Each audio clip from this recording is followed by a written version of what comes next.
Welcome to the Towers Underground podcast with Brandon White, Brian Ferguson, and Robert Thackeray. That still sounds really weird when you say it. I'm sorry. Which part? The Towers Underground podcast. You still haven't adapted to it? Nope. I'm not good at it. I had to think about it. I don't know if Brian saw it in my eyes, but I was like... Slight... Thackeray's a purist. Yeah, I was listening to it back when it was Heroes Unmasked. You know the thing about purists?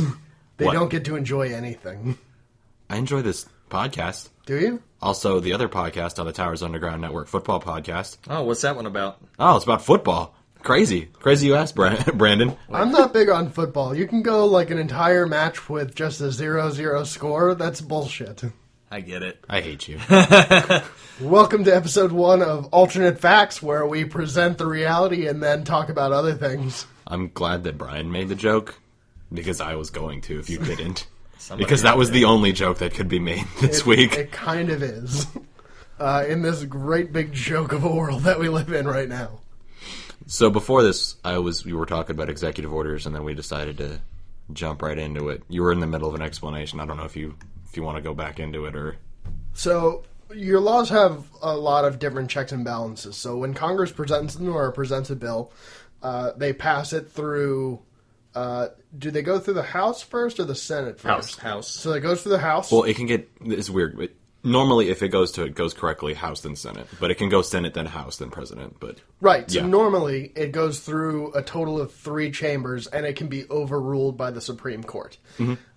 Whereas an executive order just goes through the president, and it can be torn down bit by bit by Congress or through Supreme Court. So it's a lot easier to dismantle it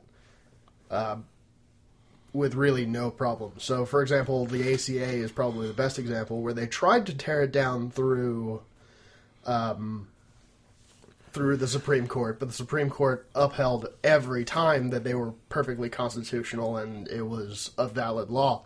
They couldn't really tear it down in Congress, because if they did tear it down in Congress, then the president has veto power and can just undo their undoing of the law. right. So now that we have a different president who doesn't support the laws that were put in place through executive order by the previous president, it makes it much, much easier to go through and dismantle them. It seems ridiculous that we're just allowed to do that. Yeah. Or him. The president, I guess. 'Cause I mean, it might not be a every him president eventually. issues executive orders. No, I think executive orders as a general sense are kind of like, what's the point of having a whole, like, parliamentary, like, system or a Congress, essentially, if you can just be like, all right, Typically, these they're laws. good if you need something to happen very quickly, because Congress tends to It's drag their slow. feet pushing things through. It's a very long process. Right, Congress by nature is bureaucracy, so it goes as slowly as it possibly can in Bureaucrat order to level enact 36, Hermes Exactly. Conrad. Exactly. Or change gets enacted as slowly as it possibly can be. So, executive order makes it so that a president can push through big, sweeping legislation with really no more. The idea is that if it does get torn down, it takes a lot longer to tear that down, where you do have to go through all those other checks and balances. I'd still think that seems kind of like a little bit. That seems a little bit too much power towards. And I would say, yeah, I would say this regardless of. There's definitely a constitutional argument to be made for that we have 3 branches of government to keep things like that from happening. And we're seeing it work. We're seeing why executive orders aren't necessarily the best way to get laws enacted, because we're seeing big laws that really have had many, many years to kind of grow and become the norm. Yeah. And see them get torn down very quickly. I'm not a fan. All I see is Palpatine, like, floating in the middle of, like, the Imperial Congress and just, like, screaming about the First World Empire. Small government people tend to Executive really order. frown upon executive order just because it is going around, or because it's going around the other 2 chambers. But the problem is that a lot of those people complain whenever it's not their laws being pushed through, and then they shut the fuck up whenever it's their laws being pushed through. Right. So what we're seeing now is we have the wall being, or the law legislation being pushed through without really any need for Congress to go through and discuss budgets and discuss all these other big things that usually Kind are of important. Like, because it gets the details down. I mean, we have somebody talking about a wall who's saying it'll cost anywhere from $3 to $5 billion, when every conservative estimate says that it'll cost anywhere from $17 billion at a very, very bare minimum, upwards to about $118 billion. to be fair, I don't think our president understands money. That's a very sound argument to be made. I mean, I think he understands the implementation of money, but I don't think the actual numbers ring true with him. I think a lot of numbers might ring fairly hollow. It's like when we were discussing how much groceries cost, and I was like, yeah, that can cost anywhere between $2 and $8, and you're like, you're wrong. Right, I mean, you are looking where it's the whole argument of George H.W. Bush at the grocery store being so disconnected from the world that the conveyor belt was... Was that confusing to him? It was the scanner, I think it was. It was either the conveyor belt or the laser scanner that scans the barcode that was just... He couldn't grasp the concept. He was overjoyed by seeing it, and it was a real disconnect moment. It was a big thing that kind of showed the American public how disconnected this person was from the plights of the everyday citizen. Right. So yeah, there's a wall being built according to executive action, and we're going to pay for it. And supposedly Mexico's going to reimburse us. I think Matt Damon's gonna star in it. He's gonna help build a wall. Oh man, I heard there's monsters on the other side of that wall. It's what I've been being told, that there's monsters on the other side of that wall. I don't know. I know I'm not watching that fucking movie. I don't think anybody is. It looks terrible. Ever look at a movie and be like, oh look, it's the first big flop of the summer 6 months before it comes up. Yeah, I think there's usually one or two of those in like the December trailers that you can pick out and be like, that one's gonna be bad. That one's going to be bad. Gods of Egypt was a couple of years ago. Yeah. Where it's like, oh, this movie's not going to make any money at all. You're like, I hope this premieres against nothing else, because otherwise they're not making any money. I don't know. If a new Herbie movie comes out, then this one's going to tank. I guess it depends on which Lindsay Lohan we get. I like the Disney Lindsay Lohan. Me too. Disney Lohan? That's right, Disney Lohan. Yeah. Any Disney Lohan. Young to old. I don't care. Give them to me all. Parent Trap? No, we're not doing it. We are now the Knights of Lohan. That's bad. Yeah. That one's awful. So of my new stack of comics, I read one of them. I read the new Venom #1, where there's a new Venom in town. Flash Thompson no longer has the suit. And then, 2 days after I read it, they revealed that issue #6 is going to have Eddie Brock coming back as Venom. And they've already revealed a new guy being Venom in issue 1, and I don't remember anything about him other than he's a very kind of generic anti-hero kind of character. And I'm like, oh good, I don't have to invest myself in this guy at all. Nope. Just let that slide right past. Yeah, I think I might skip issue 2 through 5 and just go, or just check back when Brock becomes Venom again. You know, wasn't Flash Thompson they had an agent for a while? Yeah, and that was really cool. Agent Venom, who was like a military guy who used the suit and shot people and shit. I thought that was. It was really cool. I mean, I absolutely concept-wise. I read the run from beginning to end, and it was fantastic. Then he became a Guardians of the Galaxy, and that was pretty fun because that run became like a space pirate kind of thing. Ooh. Which is really enjoyable. In space. And then it just kind of ended. Oh. I was sitting here doing some math, and I realized you missed an opportunity on that earlier joke. This could have been episode 1 of 2 mics. I think that we did that. Yeah, we've definitely done episode 1 of 2 mics. It's like episode 3, part 1. But we haven't done it this season. And we all just watched 3 mics this week. Yeah, which... Segue! Yes. So y'all are sitting here trying to fuck with my segue. Nope, just you. I think they became hoverboards, just without the stick in the middle of them. My butt? Yeah. That's my favorite Marty McFly. The way he was describing it, there was a stick in my butt. Oh, okay. Dick. I have a list, I can't help it. Dick. So, Neil Brennan's new special, 3 Mics on Netflix. I thought it was fantastic. If you don't know who Neil Brennan is, he is the co-creator and head writer and sometimes director of Chappelle Show.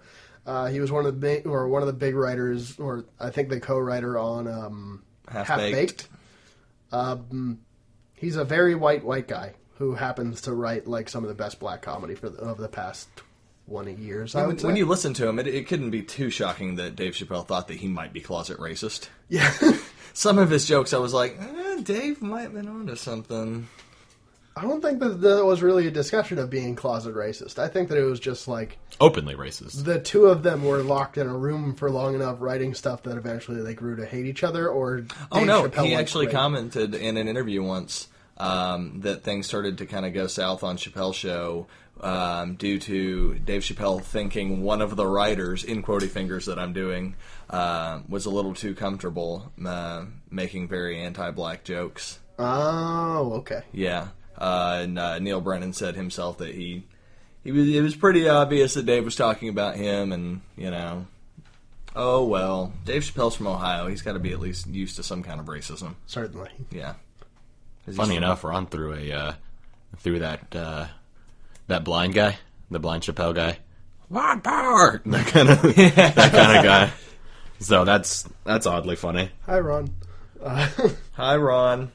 Yeah, I think you told us to watch it, and I think I watched it that night because I had just gotten my internet back, and I was like, you know what, fuck it, let's do it. And it was actually a lot better than I thought it was going to be. Just from the way that you described it, you were like, there's 3 mics and he's doing things, and I was like, there's only 1 mic right now. Yeah, as so I was watching it, and I got the format down after 1 run through, and he does about 3 passes Something like in that. terms of what he's doing. The concept is that there's 3 microphones on the stage, and each one of them serves a purpose. He starts out with the mic, which is just for one-liner jokes, just like quick writing kind of things. The second mic moves on to like longer storytelling jokes, and then the third mic is just like Traditional stand-up. not even traditional. Nor the second mic, I would say, is more traditional. Yeah, that's what I said, stand-up. The third mic is just for like talking about deeply emotional things, and I absolutely loved it. That was the best part of the special. In my opinion, yeah. The least funny and the most gripping. There were some funny parts in it. No, I mean there were a couple Like little he's a storyteller that tells funny stories, so part of it's were going to be funny, but that wasn't the intent. Obviously, he would throw little things in Yeah. there at the end of a few, he would tell a paragraph out of his mind, and in every paragraph was something that just kind of lightened it a little bit because it would just get heavier and darker as it went along, and then pop, and then back to the heavy shit again. Yeah, and it had him talking about things like his battles with severe depression and dealing with a disconnected father and things along those lines, and it was just really, really, really captivating stuff. And I love any kind of comedy that goes really, really deep into the why of why people do the things that they do, or why they get into writing, or why they pursue their own creative endeavors. Yeah, it was especially interesting Brian likes because Richard Pryor. I do. Like lots of creative minds, he really, really talked a lot about how creativity is a form of escapism, Yeah, and how for the longest time it was a crutch for him. right. And I thought that was really intriguing because I know personally, and I know from many creative minds, that sometimes that's just your way of like pushing out everything in the world and just this is my thing. Look what I did. Everybody, look what I did. See, I'm not worthless. I can do a thing. Right. I know at least 2 of us at the table have definitely dealt with this incredibly personally, of depression, writing something being provoked by just dealing with your own anxieties and dealing with your own depressions, and as a way of fighting your demons. Yeah. Yeah, that's like always the number one red flag if I'm going through some shit. If I'm writing, if I'm creating something, or if I'm recording music or something, you can probably assume, oh, Brandon's going through some shit, probably. Or trying to make money. Yeah. One or money. the other. Money is also one of the best ways to make yourself happy, too, in case you didn't know that. A lot of studies are coming out now that say that money does, in fact, kind of buy happiness. Yeah. I don't know why that was ever a debate. I don't have shit, and that sucks. Now I have shit, and it sucks less. The correlation seems pretty strong to me.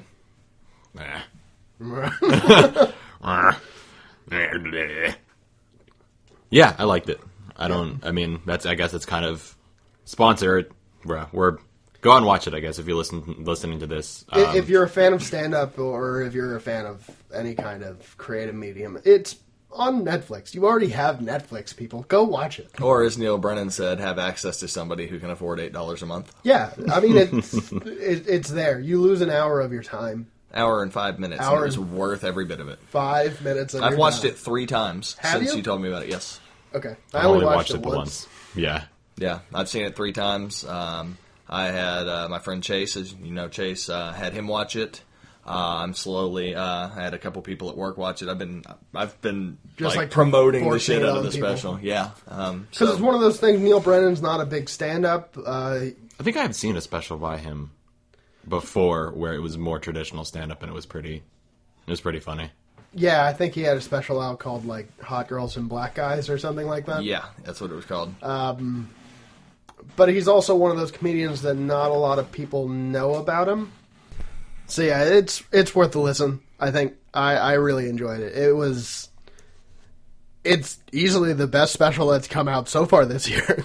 Well, I mean, God, I hate that qualifier. Isn't it the worst qualifier? Bill Burr has a new special coming out at the end of the month, and some other stuff is happening. I bet you there's got to be some yelling.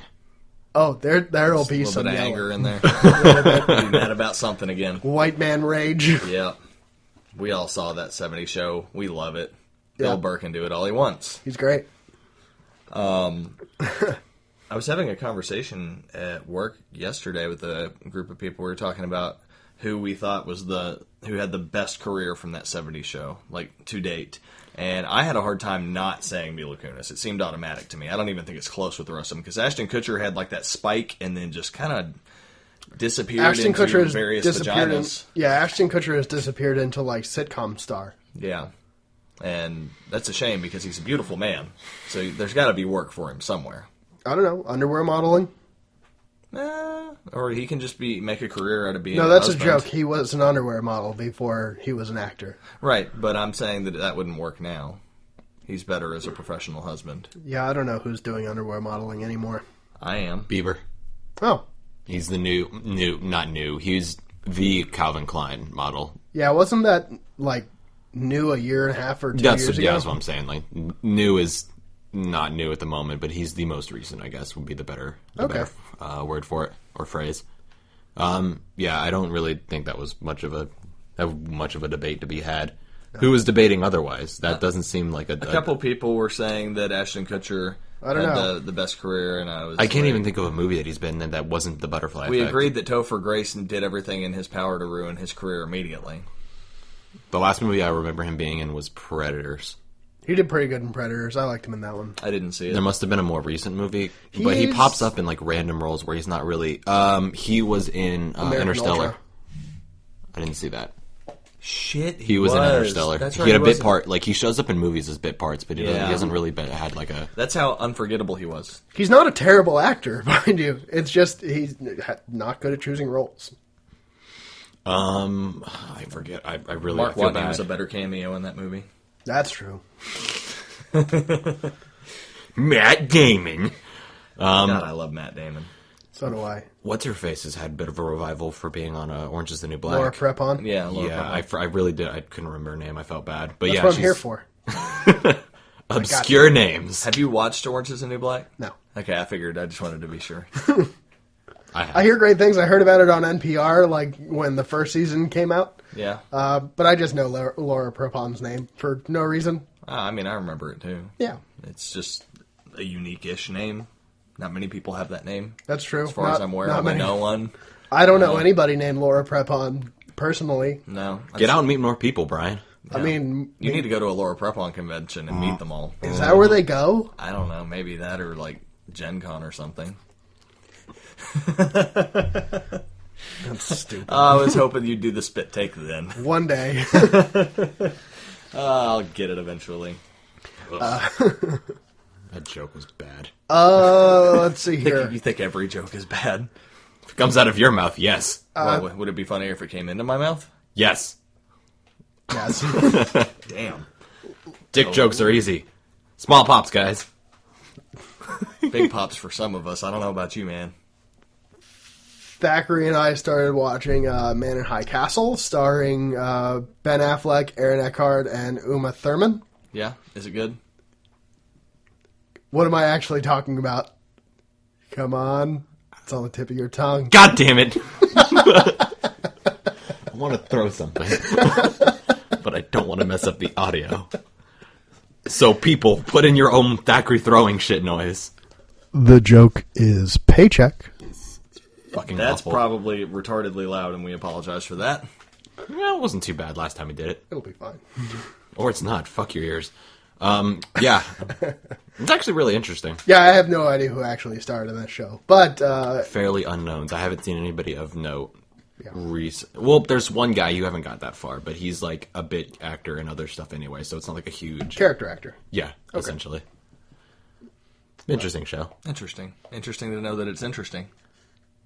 Do you want a full review? If you don't know what the concept is, first off, it's been a book for like 50 years. Philip K. Dick. There was time for you to become familiarized, so spoilers, it happened already. It's an alternate Earth in which the Axis powers won World War II. Yes, I think you've actually talked about this on here previously. FDR is This did assassinated sound in interesting. 1933, so we go through... So the recession, or the Great Depression actually never ends, essentially. America really never gets into the war. Never becomes strong enough to gain any real power, and Yeah. is basically just crushed by the Nazi power. They or- dropped the H-bomb on Washington, I think, in 1950 in that universe, Something like and that just completely devastates us. Nazi Germany owns up to about Texas, Colorado, Right around somewhere in their area. that area. And then there's a neutral zone, and then the Japanese have the like the West Coast. Yeah, essentially the whole West Coast side. Yeah. So the story is about dealing with two different sides, or actually, I think it really deals with all three sides, or between the German powers that exist, the Japanese powers who are now kind of worried about the Nazis and what they may do, and if they may just decide that the Japanese are no longer needed, and Yeah, because Continue newsflash, their the Japanese expansion. were not the perfect race. Or even close. right, and continue their expansion. And the freedom fighters who remember a time where America was free and are fighting back to take their country back. And they're using, or you see a widespread use of propaganda throughout the entire thing. In the neutral zone, it's literally frozen in time from right around the time of the 30s and the 40s. So you can see the propaganda posters just up on business sides and things like that. Oh yeah, those are actually really cool. I like those. It's like the And- stuff you see in like Fallout 3, where I there's, was like, about to ask if it was similar to Fallout, yeah. essentially, yeah, it's targeted at different areas, but yeah, it's a lot of that kind of stuff. Damn Right. synths. And you have the Man in High Castle, which is a character that hasn't really been revealed. He's kind of spoken of very mysteriously. Some people say that he's dead, that he never existed, or whatever it may have been. And he creates these really, really well done videos or newsreels that show a world in which America had won World War II. So it's a story within the story.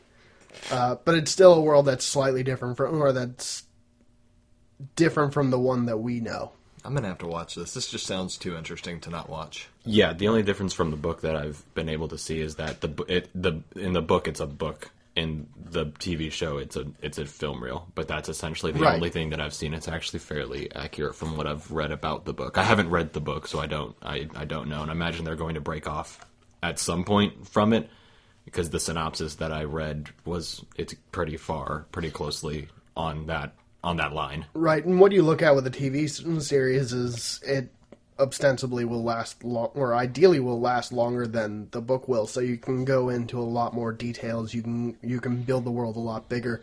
What I think is really cool is that the creator actually knows how he plans on ending it. The show's on Amazon. It was where Amazon does the thing where like they put out a pilot, and basically you vote on the pilots, Which by is a really cool system. like viewing it and Yeah. watching it. So instead of pilots being like these kind of shadowy things where executives get them, it goes right to the people. Mm-hmm. This was the highest rated pilot that Amazon has ever made.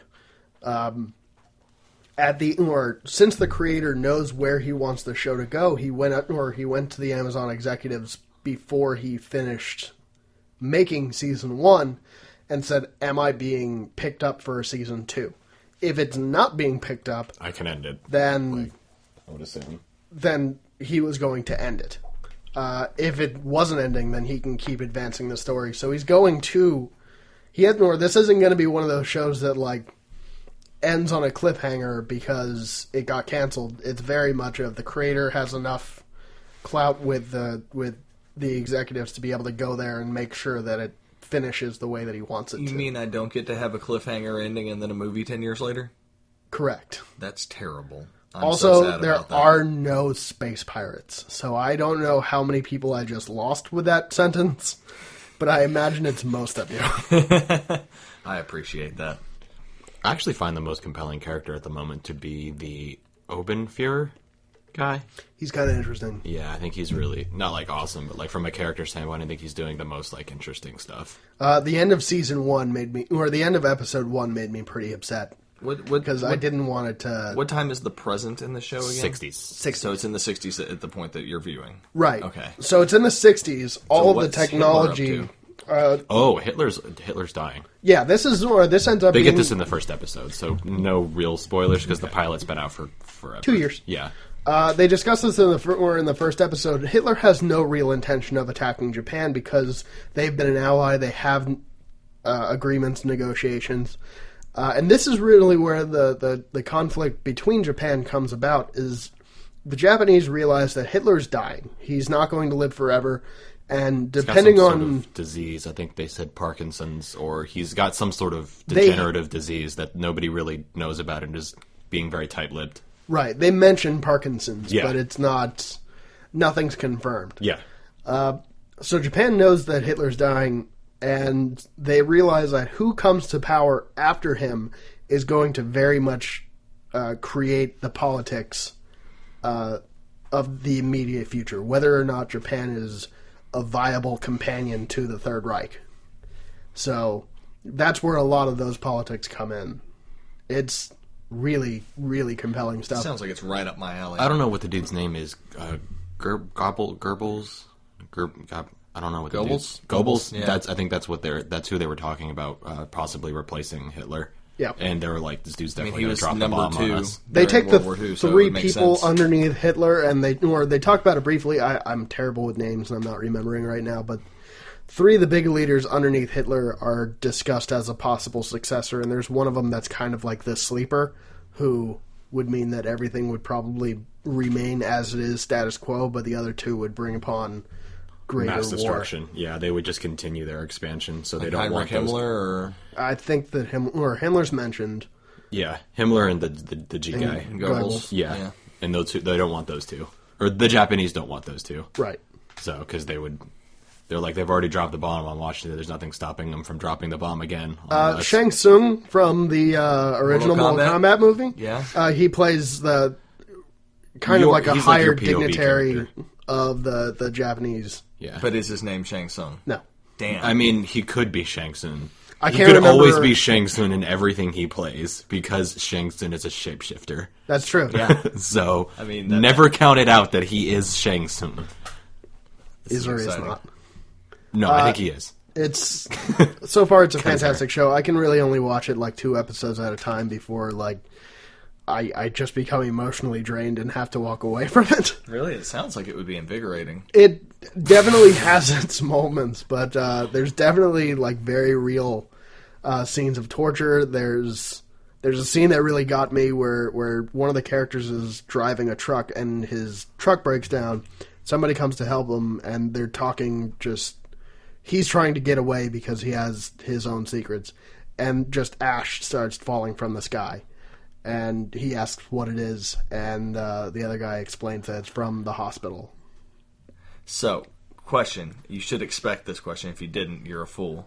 This is set in the 60s in this alternate universe. Yeah. How many Jews are left? It's not really... None in the Third Reich, I would imagine. No, or none in the Greater Reich. The Greater Reich is what they call the Yeah, the Greater American Reich part. is the majority of America. I imagine none have been left. There are ones that are left in Japan and the The neutral the zone? West Coast, and the neutral zone is fair game. The neutral zone is usually or is mostly populated by Jews, homosexuals, and African Americans. So it's Hollywood. Yeah, Okay. but way worse or way better, depending on your perspective. But yeah, there's Japan is like, considering we're allies with Germany, we have to keep up this like non-Jew thing, even though that's not our thing. So like, they have the power to seek out and exterminate people of Semitic descent, but they usually don't unless they need to. Right. But there's a whole like they've said it before. There's a whole and I think this happens in like the 3rd or 4th episode. But they go through and they're like, yeah, this fucking Semite needs to die, like straight up. Yeah. So that they're not. There's probably very little Jewish population and no outside. Like they're all would be underground or like hidden or something like that. Right. And they're punishing people who are of descent too. So it's not like there's like people who have like bloodlines that would have been like 18 and something or others, and they're like, yep, Jewish descent, you need to die. Yeah, the phrase "you don't get to choose who you are" comes up pretty early in the series. So you have to go to the neutral zone to get a good bagel. Yeah, it's the only place, and even then, Shitty bagels. it's a real struggle to get a nosh. Oh man. Yeah, I would recommend it. The 2nd season's out now. I think it's I don't know if it was nominated for an Emmy or won, but it's It was award winning or award nominated, so it's good. I would check it out. Yeah. I mean, with as many dramas as there are out there, this one definitely sets itself apart from the zombies or whatever else, or superhero stuff. Is it a 12 or exists. 24 episode seasons? 10. 10? 10. Even less. Actually, it might be 12. 10. I looked forward. Okay. Like before I watched it, I was like, how many episodes is this? It's 10. And they're 10 hour-long hour episodes? long. They're 10 like legit hours, so it's not like a 48 minutes. It's a good, 1 hour. So the show started out, or it's been in development for like the better part of a decade. It started out where they were in talks to do it with, I think, NBC, and then it bounced over to the Sci-Fi Channel where they were going to do a 5-episode, and then it ended up at the table for Amazon, and they ended up picking it up. That's probably for the best. Oh no, There's definitely so much more with that format. Sci-Fi might have been able to do something cool with a miniseries, because their miniseries tend to be better than their existing like ongoing series. But, Yeah, but- it couldn't be as they're definitely going like a hard. This is a hard graphic series on Amazon. See, and, so and that's the Yeah. thing. Like, that's something that they're able to do in this medium that they wouldn't be able to do on network. one of the most television. jarring things for me whenever I watch like a network show is whenever somebody's very frustrated with somebody and they say "screw you" when you know deep down in their soul they're screaming "fuck you." Yeah, that always kind of bothered me. That's always just bothered the taming me. of language. Yeah, the taming of language when it really takes away from the emotional depth of a scene sometimes when you know a person in a situation is not going to say the words you're hearing said because the limitation of the network that they're on. Speaking of that, Taboo started on FX a couple weeks ago. That's Tom Hardy's yeah. show. He's doing that with his father. Yeah. It's 18, or it's like pre-colonial America. There's some mystical elements to it. It seems like they're setting it up for like the East India Trade Company to be kind of the big antagonistic power. So there's going to behind be a lot lots of of things. rape and murder of Native Americans. Yeah. Jack Sparrow. It's really, really, really fucking good. I Captain watched Jack the first episode of that, and it's fantastic. Tom Hardy's just good. Tom Hardy is amazing. Tom I've Hardy never continues seen to take weird roles. I've never seen him do anything that wasn't good though. I've never seen him do anything that wasn't kind of fucking weird. That's like he- he takes he- really odd roles, and I mean he's allowed to do. Oh it, wait, no, I obviously. take that back. He did like kind of a rom-com spy thing with wasn't it Reese like Witherspoon and Captain Kirk. Yeah, that's what it was. Watch the movie Lawless. Lawless? If you have not seen it, Tom Hardy and Shia LaBeouf. You haven't seen Lawless? Nope. Oh, it's great. That's it's about the. That's not a weird role. That's actually just a really good like. Yeah, but he does a weird timepiece. voice. That's, Like he always does, like a different like. think- He's always doing something interesting with his characters. I is think what I'm it's just saying. if he hasn't ejaculated within a recent amount of time, his then it voice sounds starts to that. like. That's why Bane's voice was so fucked up because they were not allowing him. Like they were like, okay, so Bane is a guy and he's big and he's intimidating and he's violent and he doesn't get laid. Obviously. He's like, can I do a voice then? Like, what's my voice? Give me a voice direction, man. And they're like, we're going to put a mask on you. Go nuts. They were like, sound like you're talking into your hands. Whoa! Hello! We can't let Christian Bale be the weirdest fucking person in this movie. We want you to sound like what you picture the Monopoly Man sounded like, but if he had a ball gag on. But yeah, Lawless is really good. It's about moonshine runners before, Okay. So it's Prohibition era. Can't remember. It's like hillish people. Yeah. So I don't remember. It's very. I want to say It's what, Appalachia. Okay. Okay, yeah, I don't know good specifically where it is, but it's based on a. It's based a on period true- piece from the 20s. It's really well done. It was the first movie I've ever seen Shia LaBeouf in where I was like, fuck, he actually acted very, very well in this movie. Constantine, you liar. Really weird because like Shia LaBeouf is on the promotional art I'm for just that, kidding. He wasn't great in that. that fourth disc that is blank in his Indiana Jones collection, and I just don't understand why he's there. I don't know. It's It's- the weirdest thing. I tried watching it again. I thought that was Amazon for Star has Wars. all the movies on there. I tried to put where they had some Indiana Jones thing that I had never heard of. It just kept buffering. Nothing would play. I don't know what's Shia happening. LaBeoufering. In other news, HBO Go has like all of the Netflix has all of the Superman movies. HBO Go has all the Batman movies, and they have the Split them up, split them up, split them up. they So it's got Superman Returns and Yeah. Batman and Robin. no HBO Go has Batman and Robin. Netflix has Superman Returns. What else do you need? Nothing. You need nothing else. If you want to be really confused about your sexuality or bored out of your skull, those are the only two movies that you need. I know we've talked about it before, but we have to mention again that George Clooney played Batman as gay in that movie, and that never ceases to make me smile. And the bat nipples And the are bat based nipples. off of Greek statues. Yeah. Fantastic. Yeah, it's fucking terrible. Cut diamonds. His Bat American Express. Oh, Yeah. God. The cheese in that movie is something I can both appreciate and loathe. So, I don't know. It's grown on me. I saw I an won't watch article it, but I saw an article today that said that it was one of the best movies that captured the mood and campiness of the Adam West Batman show. Despite the fact that there was a movie based off of the Adam West Batman show called Batman the Movie. I would actually probably take Batman Forever over Batman and Robin. I would Quality-wise? definitely. Just the song. Yeah, Seal. It has 100% more Seal in the soundtrack. However, Well, if Batman and Robin has 200% more Smashing Pumpkins in it, even though it's really just one track and a remix. Yeah. If the number that you're starting with is 0, though, what's the percentage? Because Brandon was trying to math me earlier. Oh, the math doesn't add up. Okay. No. As long as we're admitting that the math is dumb. Oh, yeah. We admitted at the very beginning of this episode that none of this is true. Alternative facts! Did we, No, okay. we didn't. Okay. Can we talk about the fact that Seal looks like a Batman villain? He does look like a Batman villain. He's just too nice to be a Batman villain. Probably. He could play That's Killer his shtick. He could play Killer He Croc. sneaks up on you being all ugly and nice, and then he kills you. Yeah. Racism. That's racist. It's not racism. I've seen Bruno Mars. That's a beautiful woman. Jesus Christ. I'm almost done with my Bioshock playthrough. Thank Are you? God. Fuck you. He wants me to play Final Fantasy. Oh. He started out so far ahead of me, and now he's falling further and further behind with every arena battle that I sit through. I have an issue finishing things, if you guys can't tell. Like, media-wise. Don't spin this any other way. I've already qualified what I said earlier. We're shutting down the jokes before they happen. But yeah, I like how I like how I'm playing this game, which takes an area where it's just like we're just gonna deregulate everything and see how that goes. And then Man in High Castle, which I started, which is complete fascism on the other side. I think I just thought that was a really interesting foil to things that I've been consuming at the same time.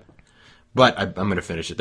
I have nothing to really talk about. I've already played the game before. I like it. I think it's a fantastically made game. I think the series is awesome. So you started playing The Order, which I thought was really interesting because I walked in on you watching it, or I walked in on you playing it. Yes. And I have I have nothing but good things to say about the game. There are some criticisms, but I'll talk about it probably more at length the more that you play, which will probably be sometime next week. I thought that it was going to be, or I couldn't remember exactly what the game was because it came out a few years ago.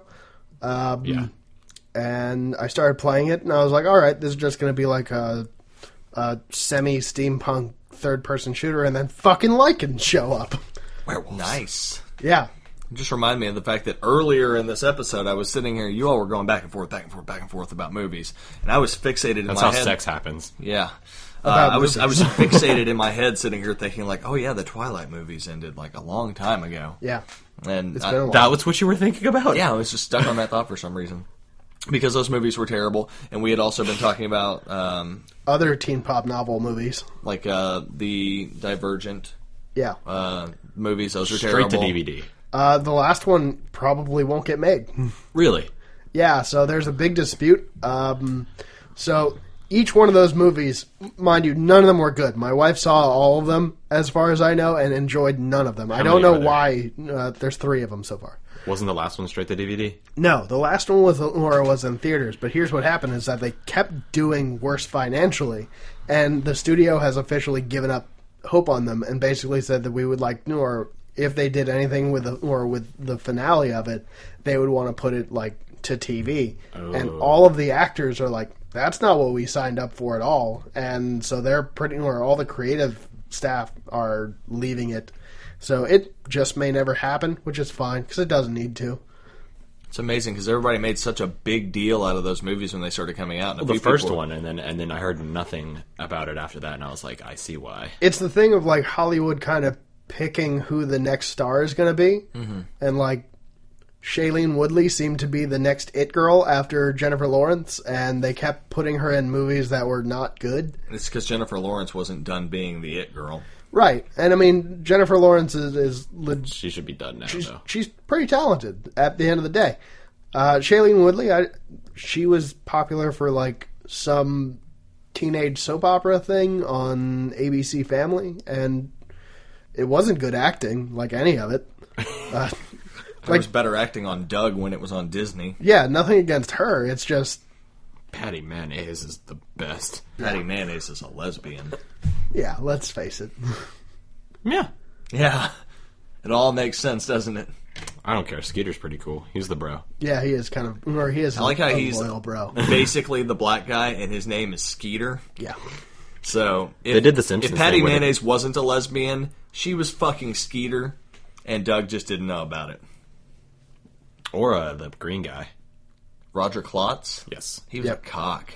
Yeah. He He's was also just a an bad asshole. boy. Yeah, he was. Anyway, I got sidetracked very easily because I like Doug. Doug was so awesome when it was on Nickelodeon. Have you watched any more Futurama commentary? A little bit. I'm halfway through season 5, but I've gotten distracted. I get that. So, Because your internet came back. well, yeah, I've been trying to I've been doing the thing where if I stop playing BioShock, that'll be yet another game that I have not finished. So I understand. I'm trying to finish that. Man in High Castle has me pretty entranced, so I'm probably going to try and finish that fairly soon. But I'm already at episode 4. There's only 10 episodes in the first season. Granted, the second season's out now, so I Yes. might continue on, but I like to reach stopping point. So I'll probably stop, let it digest for a little bit, pick up on season 2 somewhere later. I bought the new re-release of the next Kingdom Hearts game, which is bad to say, wait. but All right. so what they did, This is what, 3.8 or 2.8. 2.8? So 3's yet to be out. 3's been in development for as long as Final Fantasy 30 15. Yeah, 3 was years. supposed to be out like last year and the year before and the year before that. Yeah, so it's I been think that they're waiting for the technology of the PlayStation 6 to catch up to, to their goal. I don't know if I've talked about this on air, but No. they originally started development on it, and there's stuff, trailers from D3 and E3 in 2014 with it in the Luminous engine, which is what Final Fantasy 15 was made in. Tetsuya Nomura is the creative director on it. He directs Final Fantasy 7, or directed Final Fantasy 7 all the way through 10, if I'm not mistaken. Brian's putting down his glasses. They took him off 15 to focus more on 3 and the 7 remake. But what's happened with the development of 3 is that they've removed it from the Luminous engine, which is something that Square Enix put a lot of money into to develop, and it's the only game. 15 is the only game that they've actually put work into on that thing. So now they're sourcing the Unreal Engine. So a lot of the work that they had for the game that was done in 2014 has had to be redone. But what I was saying about 2.8 is that it's a port of a 3DS game that they've enhanced the graphics on and changed some stuff on.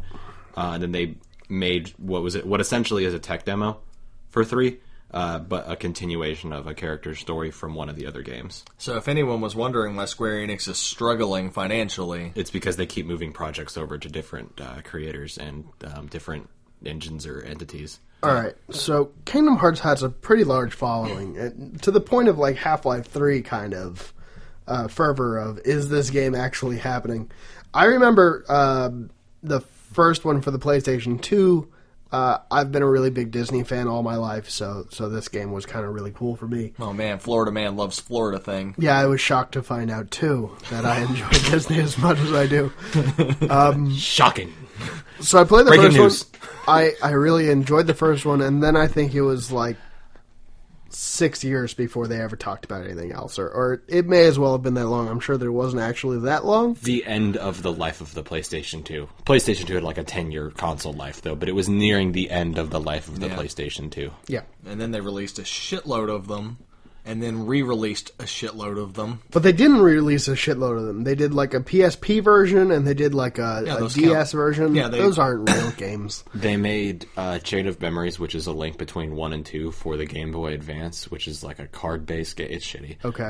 And then after 2, all the games that take place, they happen in between 2 and after 2. So there's Birth by Sleep, which is the PlayStation Portable game you were talking about, which actually is a prequel to the whole series.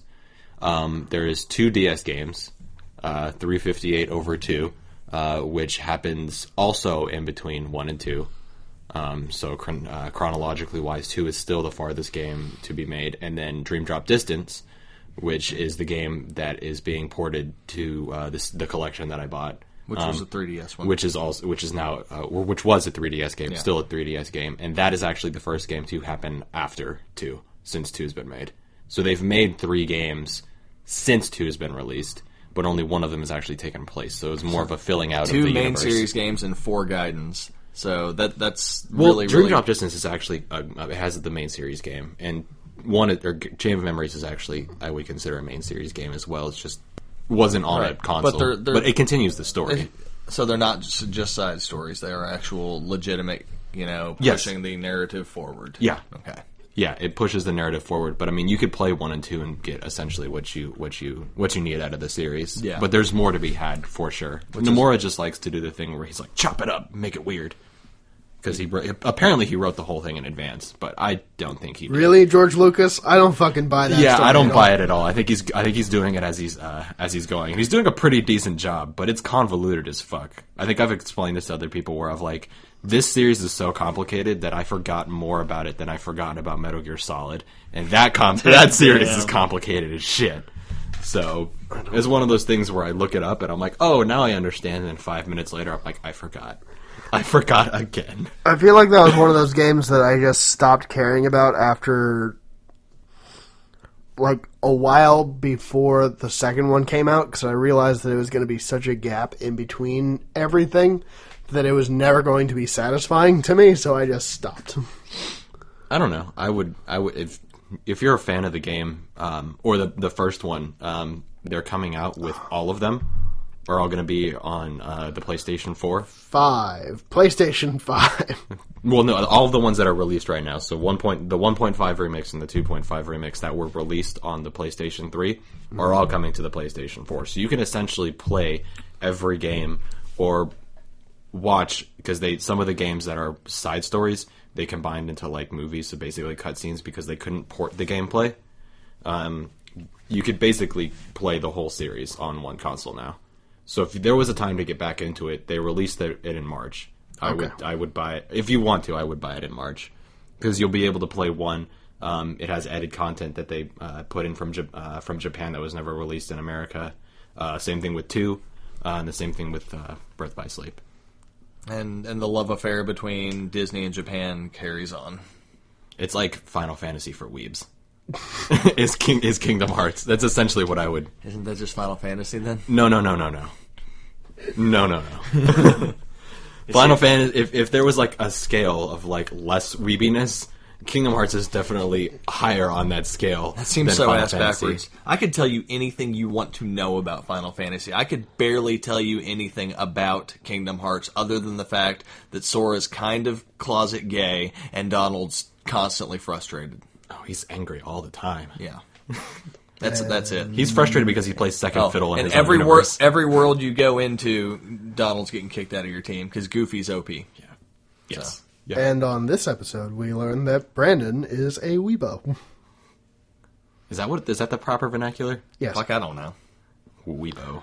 We don't feel like Weebohemian. Is that the Weebolite? Yeah. So- Weebolite. There is a new subreddit that has popped up called One True Donald, and it is about it's completely about Donald Duck, the only real Donald. That's kind of awesome. Yeah. Reddit's weird. I mean, obvious parody off of the Donald. I would think, but There's also the Brendan, which I think we talked about briefly, which is Reddit Brendan Fraser? trying to bring back Brendan Fraser's career. how's it going? He's still not doing anything, so fine. You think probably. that's what he wants to do, or has he said that he wants to act and he can't get roles? Because if he doesn't want to act or isn't pursuing roles, then there's not really anything Reddit can do to get him roles. I haven't asked him yet. We should.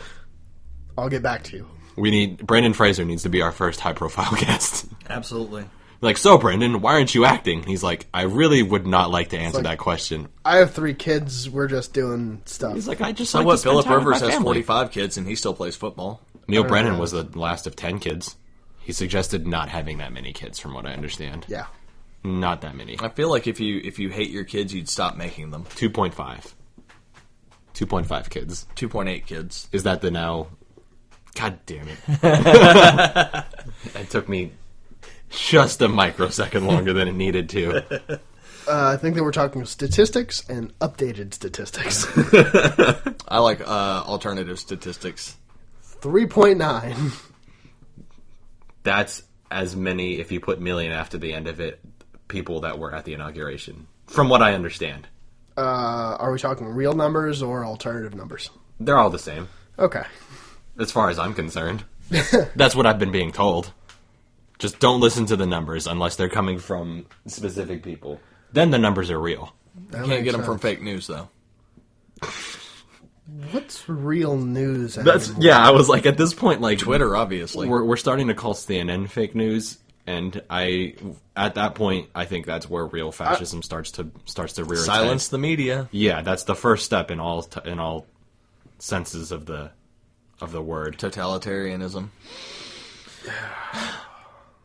We're not Collective saying we're sigh. entering a dystopian future. We're just saying that we've already entered it. Exactly. So, I mean, it could be worse. At the end of the day, we are 3 people representing the demographic that should be bitching the absolute least. So we're going to bitch the absolute most. Because... No. Not about things that we're bitching about, though. Like, I think that... Oh, no. We're just privileged. I don't know. There's one of us here who's a little more worried than others. Look, it's okay. This isn't the man from High Castle. And I can just be like, hey, he's with me, and you should be fine. Or that'll get me killed, too. If anything, you're I'm like passing. 6th on the list in terms of people they would need to eliminate, because, like, you're still you're still fairly pale. It's true. Anybody with darker skin than you is going to go first. That's in Your terms hair of and eyes could both be realistic. darker. Yeah, I'm so- passing. And, I mean, you've got... You keep the company of a proper-ish bloodline, so That's true. you got that going for you. And, I mean, your wife's German, too, so... Like, it could be way worse. Yeah. You should probably get, like, a German Shepherd or a Dachshund, maybe, instead of a Beagle. Man, I but- love dachshunds. Right? Aren't they great? Yeah. Their little legs and their long bodies. Don't they get hip dysplasia? Yeah. Don't do Poor that little to a dog. guys. And just don't let them jump on top of things and off of things Or a lot. don't But produce then them. how am I going to get them up on my couch in bed? I guess we need to probably be more selective with the breeding of our dachshunds. Callbacks. I don't feel good about any of this. I mean, I feel all right. I'm glad. I kind of have to pee. If we're talking about ways we have to feel.